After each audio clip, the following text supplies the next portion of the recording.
皆さんこんにちは。日本ギャップ協会の武田と申します。本日ですね、グローバルに攻めるアグリビジネス最前線ということで、私の方に講師の依頼をいただきまして、どんな話をしようかなと考えてまいりました。でグローバルに攻めるということですから、まず頭に思い浮かぶのは農産物の輸出だろうと思います。で輸出していくにあたって、まず初めに、戦略を練るにあたってですね、知っておかなきゃいけない基礎知識があるんですね。いくつかハードルがあります。それについてはまずちょっとここにいる会場の皆さんで共有し押さえておこうと思います。でグローバルに攻めるといったときに、輸出の話にとどまらないわけですね。例えば日本の農業者が海外に農地を持ってですね、そこで生産をし、そこで売るということも実際にやっている方もいますし、一つ重要なビジネスのやり方なわけですね。現地生産ですね。さらにもっと発展させると、海外に農地を持ち、またさらに他のマーケットに売ると、輸出をすると、商社の用語で言うと三国間取引と言いますけれども、そういうことも視野に入れてやるべきだなと思います。日本の農業技術の中には非常に優れたものがあります。それを生かして日本の農業者の利益向上につなげるということであれば、輸出、現地生産、そして三国間取引、この3つの視点でですね、グローバルに攻める点をですね、いろいろ考えていきたいと思います。まずですね、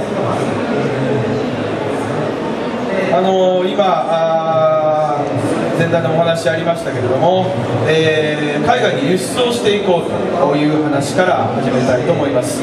でよくあるんですが、富裕層に日本の農産物売っていこうじゃないかと、日本の農産物は世界で一番おいしいんだと、非常に品質が優れてるんだと、海外には高い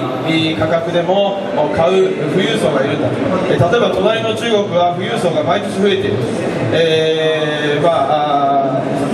非常に大きなマーケットが隣にあると、そこにしっかり日本の農産物を売って、美味しい日本の美味しいいちごだとかぶどうだとか桃だとかメロンだとかですね、世界中見渡してもですね、こんな美味しいものは日本にしかない、私も思いますが、それをしっかり、例えばお隣の中国の激増する富裕層にしっかり売っていこうじゃないか、それで日本の農業を盛り上げていこうと、そんな話、聞きます。実際にどうなのかと、富裕層自体は増えていると先ほどのお話の中にもありました。じゃあこの人たちにしっかり売っていこうということなんですが、まず今日皆さんに知っておいていただきたいのは植物防衛法という法律の存在ですね。意外とこれ今農業界輸出言ってる割には知ってる人が少ないので押さえておきたい法律です。これは中国にもありますが日本にももちろんあります。どんな法律かというとですね、国境を越えて病害虫が侵入蔓延するのを防ぐための法律なんですね。食品安全ではありません。これ勘違いしている人多いんですが、例えば日本からいちごを輸出しようというときに、日本には存在するいちごの病害虫がいちごと一緒にですね、海外に行ってしまうと困ると、輸出される側から見ると、農産物と一緒に新たな害虫が入ってくると困るので、その品目については輸入を許可しないと、そんな法律なんですね。植物防衛法と言います。では中国が日本から輸入を許可している農産物はどれだけあるかというとですね、りんご、梨、お茶、米、米も結構条件がいろいろついて事実上難しいんですが、以上です。こんだけしかないんです。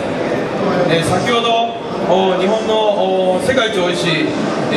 とろけるようないちごを中国の富裕層にと、この人言ってる方いますけど、実際できないんですね。いちごはぶどうもできません、桃もできません、メロンもできないわけですね。実はこの法律がまずあるんです。ど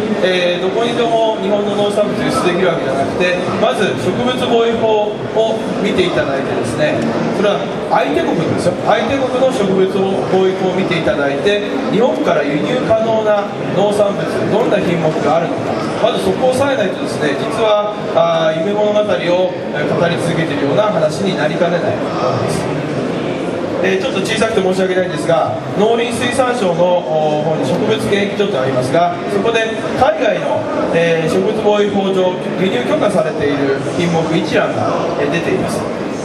ょっと見えにくいですが、こちら側が国です。でこちら側が農産物の品目ですね、さくらんぼとか梨とかですね、りんごとかあります。で丸とか三角とか×とかいろいろ入っていますね。で実はですね、これ中国見ると、先ほど申し上げたように三角だらけなわけですね。事実上×のような三角がたくさんあるということです。これぜひ植物検疫所ホームページで検索すると出てきますから見ていただきたいと思います。でじゃあ日本の農産物輸出しやすい国はあるんだろうかということを考えたときに、例えば香港はですね20番ですね。香港は中国の一部なんですが、一国二制度になっててですね、植物防衛法の規定が、ほとんどないわけですね。植物防衛法っていうのは、相手国から農産物と一緒に病害虫が来たら困るですから、香港みたいな、もしくはシンガポールみたいな農産物を作っていないような地域は、実はこの障壁が緩いわけですね。香港は非常に狙い目であるということも分かります。シンガポールも狙い目、マレーシアも狙い目な方ですね。あとですね、ぜひご注目いただきたいのは、ノルウェーとかロシアとかカナダとかですね、この北の方の国です。北の方の国もですね、要は日本のみかんのようなものはロシアでは作ってないわけですね。それは気候上作れない、冬の間は氷点下になるような国ですから、カナダも一緒ですけども、そういうところは植物防衛法の緩いですから、この辺り狙い目かなと思います。はい、まず一つ、植物防衛法、今日はご認識をいただいて書いていただきたいと思います。2つ目ですね、これは今度法律名でいうと食品衛生法になってきますけれども、こんなこと言う方います。日本の残留農薬基準は世界一厳しいんだと、日本の基準クリアしていれば世界中 OK だというようなことを言う人がいます。これも実はですね、大きな間違い、はらんでますのでお気をつけいただきたい。これ2009年にですね、農業界では結構話題になったんですが、一般の新聞にはほとんど取り上げられませんでしたけども、先ほど果実の中ではリンゴが70億輸出されてますよ。そのうちの9割は台湾向けで、9割は青森産なんですという話。ちょっと数字も少し言うとですね、青森県はリンゴを、生産量大体40万トン弱作っています。台湾に輸出されているのは2万から3万トンですから、青森のリンゴの木20個リンゴがあったらですね、そのうちの1個から2個ぐらい台湾に輸出されていると、それぐらい実は大きなマーケットですね。大事なチャンネルです。この数字は四国4県足した消費量よりも多いですから、台湾というのは青森にとって非常に大事なマーケットです。そこで起きた事件をちょっとご紹介しますが、台湾に輸出された青森県産リンゴ、残留農薬基準違反を起こしました。農薬名はトリフロキシストロビンですね。検出したのは 0.05ppm、0.07ppm というのが検出をされて、台湾側が輸入禁止をしたわけですね。シップバックをしたんです。コンテナを戻すという措置をしている。日本はこの基準何かというと 3ppm なんで、これだけ出てもですね、健康上害ありませんよということで、日本は安全なリンゴとしてですね流通することができますが、台湾ではできなかった。世界一安全なはずの日本のリンゴはなぜ台湾で引っかかるのか。これはですね、そもそも安全なというものを理解しておくんですね。食品衛生法という法律がどの国にもあります。その法律が安全な農産物を規定してるんですね。結構安全な品物も曖昧なことを言ってる人いっぱいいますけれども、実際定義がちゃんとあります。この中で定めているのは残留農薬の基準です。残留農薬基準違反を起こしましたっていうのは法律名でいうと食品衛生法違反です。他にも病原性細菌 O157 で、食中毒起きました、保健所が入りました。これ食品衛生法に基づく措置です。ガラスなどの異物混入だとか放射能の基準も2012年からは食品衛生法で管理します。でこの法律なんですが各国にあります。でこの各国に、あるんですが国によって全部違うわけです。この残留農薬の問題というのはですね国の食生活に基づいて、残留農薬の基準値というのが決められていくんですね。例えばですがお米をたくさん食べる日本人はお米の農薬残留農薬は低く抑えなきゃいけませんよね。ところがめったに食べないものっていうのはめったに食べないわけですから少々高くても問題ない、そういうことで1個の農薬成分の年間取り続けても健康に害が出ないという数字が実験で分かっているわけです。それを各食品に割り振っていくわけです。その割り振り方というのは国がそれぞれ決めているわけです。その国の食生活に基づく、ですから残留農薬基準値っていうのは世界中違うわけです。なので台湾と日本で違いが出たりするんですね。安全な農産物かどうか各国の食品衛生法で評価されます。日本で OK だからといって台湾の食品衛生法上大丈夫かと誰も保証できません。我が国の農薬使用基準、農薬には使用基準があります。使っていい農薬の種類、量、回数、使う時期全部決まっています。農薬取締法の下で決まっています。その法律で決められた使い方っていうのは日本の食品衛生法を守るために作られていますね。台湾の食品衛生法は一切考慮されてないので日本で正しく使用していてもですね海外の食品衛生法に違反することがあるわけですね。よって輸出先の残留農薬基準を考慮して使用する農薬を決める必要があります。極端な言い方すると台湾に輸出しようと思ったらですね台湾向けの畑を作ったりすることも必要になってくるケースはあるんだということです。なんか輸出って、思ってたよりいろいろ難しいなと思ったかもしれません。たまたま日本で作ってるうちの畑のものをたまたま台湾に出そうというのは実はリスクが高いということです。で青森のリンゴ問題を起こして、コンテナがシップバック、差し戻されたりもしたんですがその時何をやったかと、対策ですね。一つは行政ルートでの対策がありました。行政ルートで台湾の食衛生法の基準変更を要請してですね、コーデックス記事の採用を要請し、リンゴの輸出ケースではですね、台湾側でですねトリフロキシストロビンの基準を、不検出という基準から 0.7ppm に変更してもらったんです。結果として、青森でのリンゴ栽培で通常使用しているこのトリフロキシストロビンの使い方であればですね、オーバーしないものが設定されてその後一つ問題は解決したということになります。でもう一つは青森の産地側の対応です。さっきは行政の対応でしたが産地側の対応としてはですね、これ青森県の農林研究所が出してますが台湾輸出用の農薬の防除体系を作りました。それをやるようにということで、台湾でそういう違反を起こしやすいような農薬は使わないようにして、台湾でも、農薬基準値がしっかり設定されているようなものを優先的に使うようなそういう防除体系を作ってますね。つまり台湾向けの畑を作るということを意味しています。こういうことをやりました。でちょっとこの後ギャップの話しますがよく輸出の話でギャップの話が出てくるんですね。農産物輸出の時にはギャップをやってないとかいう話がいろんな方がお話しされてるんですが、ギャップで輸出に絡むところがあるとしたら、こういった基準だろうということでちょっとご紹介をしております。ギャップというのはですね一言で言うと農薬に関して言えばですね、残留な基準値を起こさないように日々の管理の中で適切な管理を行うということです。残留な基準に関係するような作業があるわけですね。農薬の散布機を洗ってないとか、農薬を選び方ですね、そういったところをしっかり抑えて農業をやる、その基準がギャップなわけです。で輸出の時にはこんな基準が関係してきます。例えばですね、台湾で使用禁止になっている農薬を調べなさい、台湾に輸出するつもりならまずそういうものを調べなさいですね、使用禁止になっている農薬があれば防除計画から外すと。実はこれ台湾ではあんまりないんですけど EU なんかはありますね。または台湾の最新の例えばリンゴだったらリンゴの残留内基準を入手して日本の基準と比較しなさいと、台湾の方が厳しい、設定されている基準が必ずあります、そういったものの農薬は、使わないようにしようということですね、リンゴを栽培する段階から台湾向けのものを作っていく、ギャップの中では輸出をやろうという農家はこういうことを、基準があってですねしっかりやることが求められてきます、ですから輸出やる場合はですね、ギャップやってることが求められたりするわけですね。で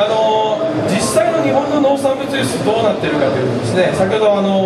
ジェトロの数字がいろいろありましたけども、意外とですねこういうのが多いです。卸がたまたま仕入れた農産物をたまたま輸出している場合なんか結構あります、築地の市場なんか行くとですね、輸出向けに、たまたま市場に来ているやつをたまたま買ってたまたま輸出しちゃうということになっています、もうすでに皆さん、ここでご理解いただいていると思いますが非常に危険です、たまたま輸出してしまうとですね、本来農薬の基準値違反なんかを考えるとですね、栽培段階から実はその国向けのものを作っていく必要があると思います。実際に今鹿児島県の例えば、お茶なんかは輸出すごい大きいんですよ、70億を超えているものですね、でアメリカ向けが大きいわけですが最近台湾向けも、増やしたいとみんな思ってます、台湾の観光客が日本にたくさん来てですね京都とか行ったらお茶をたくさん買って帰るわけですね、台湾にも日本茶の輸出をしたいなと思っている方たくさんいるんですが台湾は実はお茶の基準でさっきのリンゴ青森県のリンゴで紹介したのと同じ問題を今起こしています、だから実は輸出すごくしにくいんです、アメリカも同じですね、で今鹿児島の方ではですねアメリカ向け台湾向けの、お茶畑作りというのが始まっています、実は輸出っていうのは結構大変なんです、そういうところまで、要求されます。間違っちゃいけませんけども日本は農産物をたくさん輸入してますよね。実は輸入している時もですね海外の産地は日本向けの畑作ってやってるとこ結構あります。なぜならば海外の食衛生法と日本の食衛生法が違うからですね。実は農産物を輸入している商社の人間なんかは当たり前のように海外の産地に日本向けの工場の計画を立てろということは要求をしています。実はその当たり前のことが今日本が今度日本から輸出をしようという時に日本の農業現場が求められるということ実は過ぎないんですがぜひ知っておいていただきたい一つです。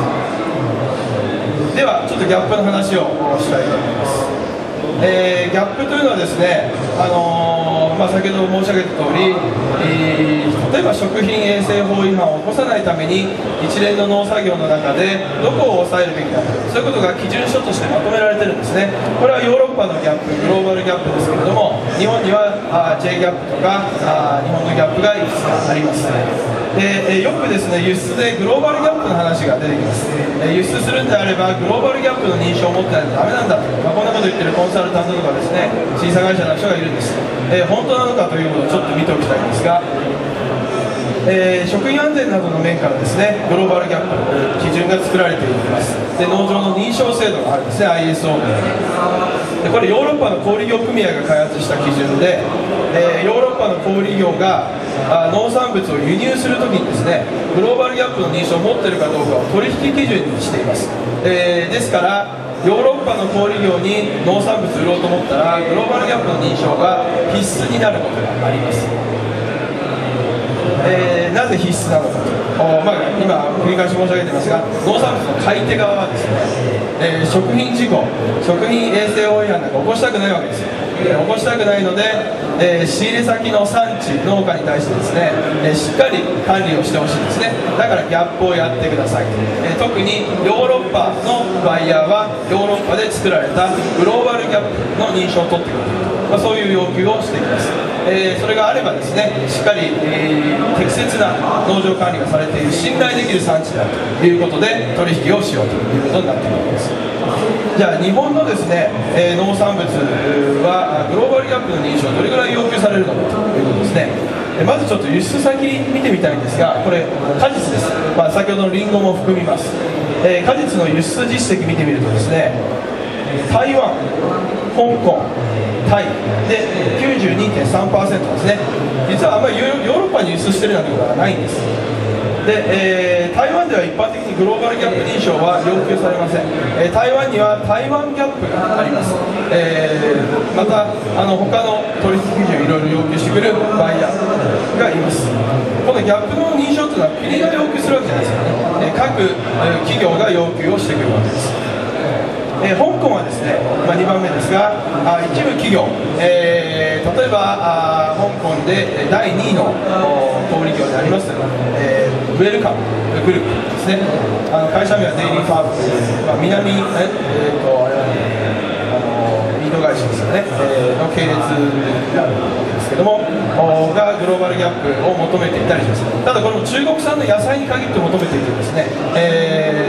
相手国によって、使い分ける実態はあります。で、突き詰めて言うとですね、グローバルギャップを要求してくるのは大体ヨーロッパのバイヤーです。ヨーロッパの小売業が要求してくるものなんだというですね。で、よくですね、ヨーロッパの小売業がタイとか、マレーシアとか中国とかに進出してますね。テスコだとかメトロだとか。で、ああいったところがじゃあ要求してるのかというと、実はその国のテストは要求してないとか、結構国ごとに違います。ですからよくよく相手が誰なのかを考えてですね、このギャップについては取り組むべきだと思います。お茶ですね、お茶の輸出70、今ちょっと古いですけど今70億まで増えてます。非常に、有望な品目だと思います。アメリカが第1位、2位シンガポール、3位ドイツですね。アメリカとかドイツが出てきたということでグローバルギャップの話する人がいるんですが、実はですね、グローバルギャップの認証っていうのは野菜と果実の、認証なんですね。もちろん基準はあります。お茶の認証もやってるんですがほとんど普及してません。野菜と果実の分野だけ、求められるものだとこういうふうに認識して間違いないぐらい他の品目ではほとんど普及していません。で、例えばお茶の業界ではですね J ギャップ認証が世界で一番ギャップの認証としては普及を、しています。ですから実は海外のグローバルな飲料メーカーとかでもですね、お茶っ葉の取引先にはグローバルギャップじゃなくて J ギャップを要求しているケースが結構あります。J ギャップの場合お茶の世界では普及しているんですね。ですからですね、結論としてはですね、グローバルギャップの認証の要否はどこの誰に何を売るかによるんだということです。どこの誰に何を売るかも決めずにグローバルギャップに取り組む農家が実際いるんです。取り組んだ後に要求されなかったとか、あとはそもそも植物防衛法上輸出しようと思ってた中国にできなかったんですね。そういう話があるんですね。よくよく今私がお話してきた植物貿易法、残留農薬基準値の各国の違いで、その次に相手国のバイヤー企業がどんな取引基準を求めているのかという中でギャップ認証制度を取り組むのかどうかというのはお決めになったらよろしいかと思います。で、ちょっと押さえておきたいのはですね、ちょっとアメリカで、第1位ですね、お茶。FDA っていうこれはアメリカの厚生労働省ですねが食品安全強化法という法律を、作っています。これ2011年にオバマがサインしてできたと聞いておりますが、これは何かというとですね、簡単に言うとアメリカ国内で流通する食品農産物に工程管理を義務付けるというような法律です。食品衛生法という法律とは別にまた作られた法律でして、例えば農産物については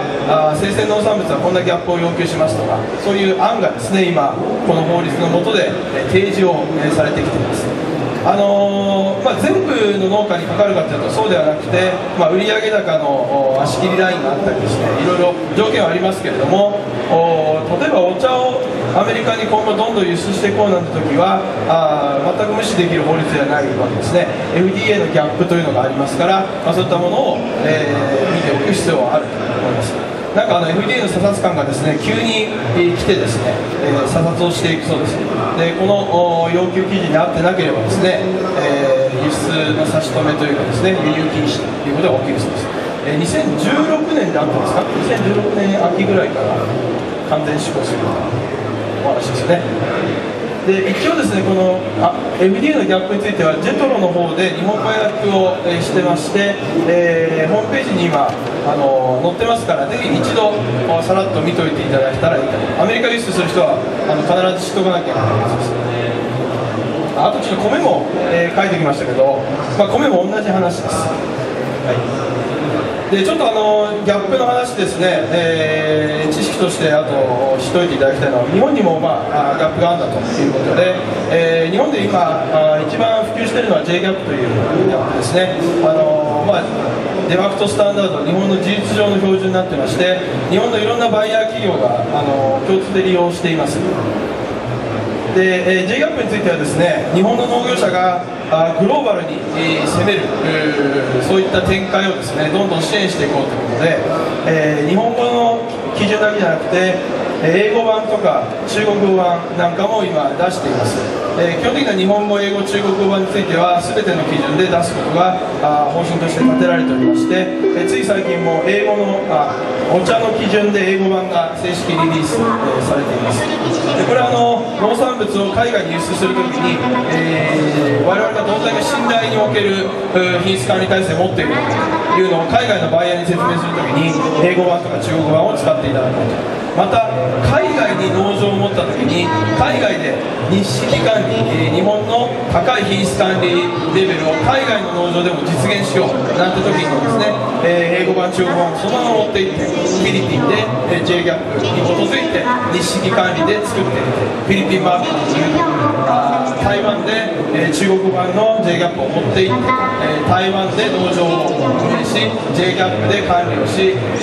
日式管理のこと台湾マーケットで差別化して売っていこうと、そういうようなことにも使っていただこうということでこういうものを出しています。J ギャップの基準はですね、ヨーロッパのグローバルギャップ、アメリカの FDA ギャップ、この辺の基準は見据えながらやっておりますが、どうしても作る人が違うと1割ずつぐらい異なります。ですので、J ギャップはですね、例えば J ギャップをしっかりやってる農場があれば、例えばヨーロッパに農産物売ろうと、グローバルギャップの認証が求められたというケースがあれば、J ギャップに、こんだけ足せばグローバルギャップの取り組み含みますよということで、こういうガイドラインをこれはグローバルギャップ側が出してるんですけども、こういったものを用意したり、あとアメリカ向けもですね FDA のギャップってやっぱりズレがありますから FDA、アメリカに輸出するんであれば J ギャップ認証を持っている農場であればあとこんだけ足して取り組みやればいいよっていうサポート文書なんかを出して、支援していく。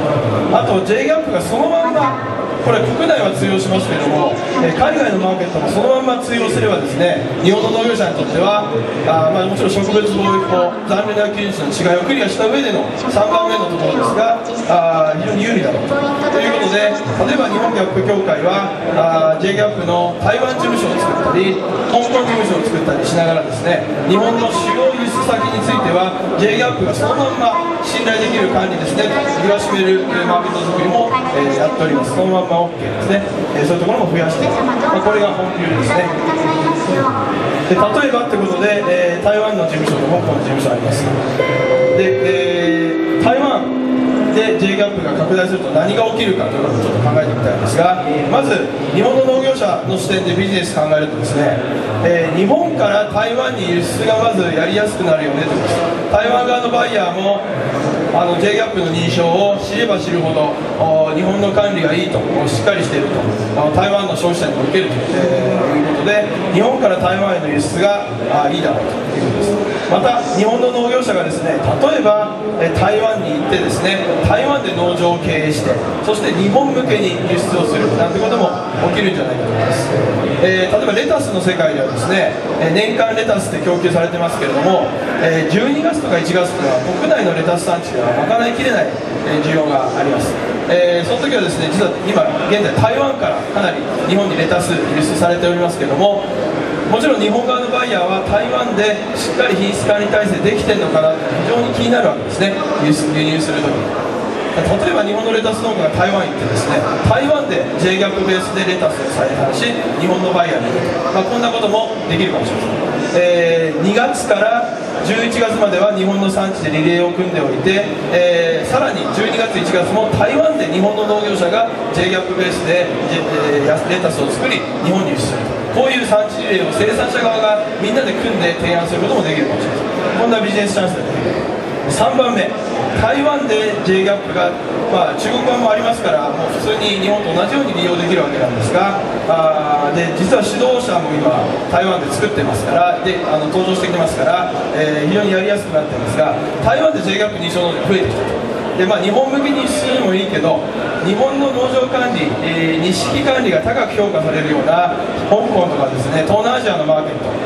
地理的にも近いですから、台湾から香港真横ですよね、非常に近いですね、日本からは、輸出するにはコストが合わないようなものもですね、台湾で生産して香港に持っていく、こういう三国間取引みたいなですねこともぜひ日本の農業者に挑戦をしてもらいたいなと思います。実際にですね、私の知り合いはタイで、同じようなことを今やっておりまして、もう5年ぐらいやっててですね、非常に利益出してます。あまりマスコミに出てこないから知られてませんけども、ものすごい利益が出てます。そういう視点で、やっていくことができるだろうと。J ガップというのは、そういう意味でですね、日本の高い品質管理体制をそのまま海外に持っていける、そういう道具だということです。でちょっとこれ、ご案内ですけど、1月11日に台湾向け輸出と現地生産工地視察ツアーを企画しております。詳しくはギャップ協会の方にお問い合わせいただきたいんですが、台湾にもですね、今耕作放棄地がいくつか出てですね、特にこの台中と台南の間ぐらいにあるんです。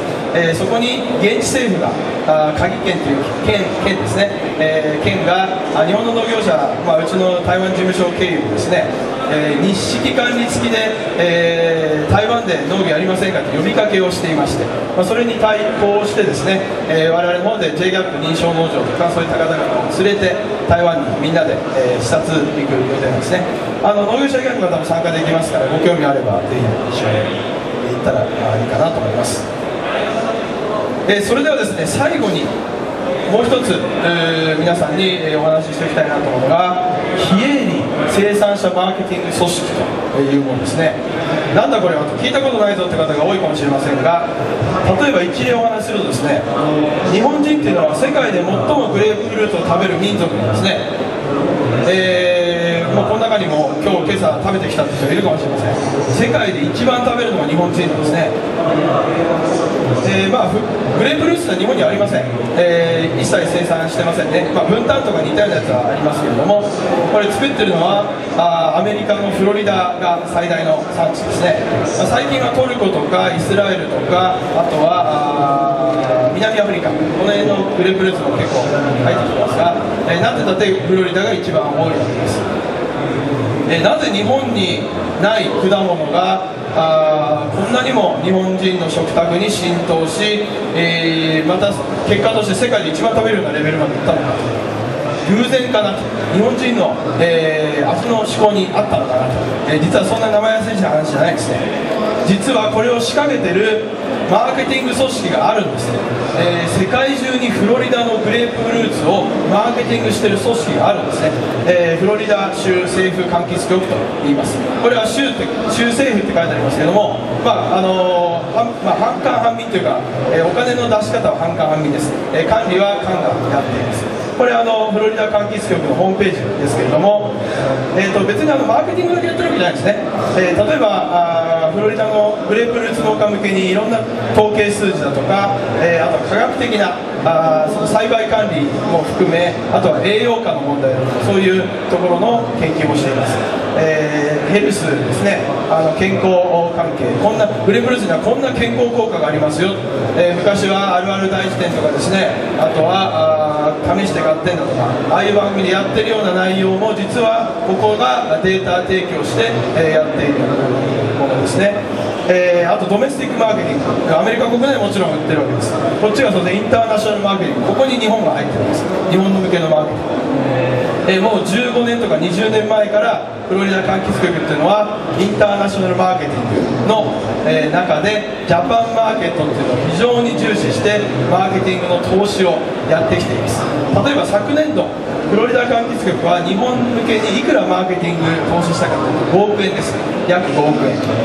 5億円は半分が農業者、フロリダのグレープフルーツ農家がみんなでお金ちょっとずつ出し合ってます。1カートンあたりいくらっていうお金の集め方をしているそうで、段ボール1箱あたりいくらと、大きい農家はたくさん負担するし、ちっちゃい農家は少しだけ負担するという形でみんながお金出し合ってマーケティングの原資を集めています。でそれと同額かそれ以上ぐらいの金額を国が、MAP って呼んでるそうですが、マーケットアクセスプログラムかな、ああいう大きな予算の中からほぼ同額かそれ以上ぐらいを足して両方合計で5億円日本のマーケットにマーケティングしているわけですね。さまざまなテレビ番組でグレープフルーツの効能が取り上げられています。あれは偶然にもテレビ局がやってるわけじゃないんですね。しっかり裏でマーケティング組織があっていろんな仕掛けをしながら日本人にグレープフルーツを浸透させていって今や世界一の食べる国になったということなんですね。日本の農産物輸出今盛んに言ってます。国も金出そうといろんなことやってますが、このレベルのことができてるのかと、このレベルの発想で輸出の話ができてるのかとですね、私が見る限り、香港のデパートで、8匹来てですね、こんなちっちゃい売り場にイチゴを置いてやってるようなのが多いんじゃないかなと思います。それはマーケティング、ここで言わせるとマーケティングではありません。もっともっと戦略的なことを海外の輸出はやっています。同じような組織が他にも実はいっぱいあるんです。アメリカだけでも100以上、こういう組織があります。アメリカの、大使館、日本の大使館のホームページぜひ見てください。ずらーっと出てきます。フロリダ柑橘局みたいな同じようなことをやってるわけですね。例えばその一つはこのカリフォルニアチェリー協会、ここアメリカンチェリー日本人よく食べますよね。いつからでしょうかこんな食べるようになったの。いつの間にかよく食べるようになってますよね。たくさん食べてます。実はこういう組織もあったりします。これは韓国ですね。韓国には農水産輸出公社 AT と略して呼ばれてますが、農水産物輸出公社、ここもさまざまなマーケティングやってますね。韓国産のパプリカとかですね、例えばイチゴ、香港で一番たくさん売れているイチゴは韓国産のイチゴです、現在。そのイチゴの香港で、一番美味しいプチ贅沢ゾーン、大体1パック498円から、698円ぐらいの一番美味しいプチ贅沢ゾーン、ドカーッと大きなフェイスで取っているのは韓国産イチゴです。日本の高級イチゴは1パック1000円以上でこんなちょびっとした売り場にあるだけなんですね。一番イチゴ儲けているのは韓国です。この仕掛けもこの AT っていうのは噛んでいます。こちらメキシコ、メキシコカリダットスプレマンという、これはブランド名でもあり、そういったマーケティング組織でもあります。3月にこの日本農立協会が同じように展示会やります。フーデックスという展示会ありますね。そこ行ってメキシコブース行ってみてください。このカリダットスプレマのマークつけたですね、ブースが山ほどあります。で、先ほど申し上げた通り、これはマーケティング組織でもあり、同時に品質管理組織でもあります。輸出向けエクスポートクオリティのですね、品質管理基準を持ってまして、それに合致したものだけを日本のフーデックスでドカーッと広く取ってですね、バイヤーに提案をしています。もちろん品質管理基準は、ギャップの話とか全部解決しています。その中に全部組み込まれています。だからメキシコの農家っていうのはもうギャップとか難しいこと考えなくてもこのカリダットスプレマの、マークが取れるような取り組みさえしておけばですね、もう自動的にあとは海外で宣伝もしてくれてるし、あとは実際輸入商社として商談すればいい、そんな形になってるわけですね。ソペクサって呼ぶらしいんですけど、これはフランスの、食品薬です。チーズとかワインとか、特にワインで、成功したところですね。フランス産のワインは8000億円輸出されているそうです。日本酒は今100億円です。80倍の開きがあるわけですね。世界中でフランス産ワインをマーケティングした一つの原動力がこのソペクサという組織です。ここはもともと国とやっぱりワイン業者みたいなところをお金出し合ってやっていたのが、現在はどうも民間のお金だけでやれるようになっているようなふうに聞いております。以前こういったような組織があるんですね。ちょっと言い忘れましたが、このフロリダのこのマークですね、これはブランドマークですが、これもフロリダ柑橘局が作った、品質管理基準のセットになっているマークです。アメリカの一般的な基準の中で一番高いレベルのグレード US1 というランクの品質管理基準を合致した商品だけが付けられるもので、その基準自体はアメリカ政府が持ち、政府関係者がチェックをしています。で、このマークが付いたものだけが日本に輸出されるような仕組み、これもエクスポートクオリティなんですね。日本にはありますか、エクスポートクオリティ、なかなかないですよね。たまたま今作ってるやつにたまたま輸出しようなんていう感覚を持ってる人が多いですが、輸出本気でやるんだったら品目別の非営利の生産者もお金を出しているようなマーケティング組織が必要だし、そこの中にはエクスポートクオリティ、これはギャップの話も含めたですね、エクスポートクオリティの基準作りとそのブランディングが必要になってくるわけですね。こういったことが海外の輸出団体はやっているということです。今後日本がグローバルに攻めていこうという時にはこういった組織作ることも念頭に置かなきゃいけないと思います。あとはちょっとギャップ協会の組織の話で申し訳ないんですが、1月からですね、財団法人日本ギャップ協会が J ギャップの認証制度を管轄します。もう一個 NPO 法人アジアギャップ総合研究所が台湾事務所と香港事務所を持って、こういった海外マーケットに対するマーケティングなんかもですね、しっかり支援していこうと思っております。現在 J ギャップの認証能力が日本全体で2000超えて2500ぐらいになってきているわけですね。J ギャップの認証を持っている農業者が今横につながって、日本国内のマーケットまた海外のマーケットに対してマーケティングブランディングをどんどんやっていこうとしています。品質管理体制もしっかり整った強いマーケティングができるですね、生産者団体作りをし、品目別の農協作りなんかが今始まろうとしているんですね。そういったこともしっかり我々の方で側面支援しながらですね、強い農業者作りにやっていきたいと思っております。以上ですね、私の話と、させていただきました。ありがとうございました。